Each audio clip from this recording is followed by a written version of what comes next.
potentially dangerous weather situations, specially built receivers are automatically activated to warn of the impending hazard.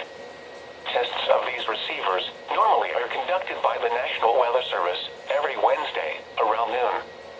When there is a threat of or existing severe weather in the area on Wednesday, the test is postponed until the next good weather day.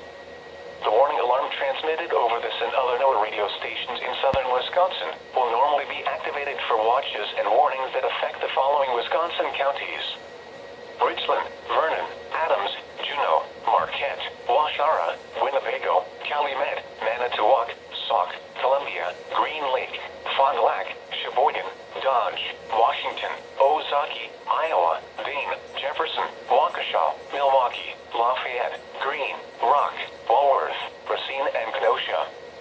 And the following Illinois counties: Stevenson, Boone, Winnebago, McHenry, and Lake, and all adjacent coastal waters of Lake Michigan.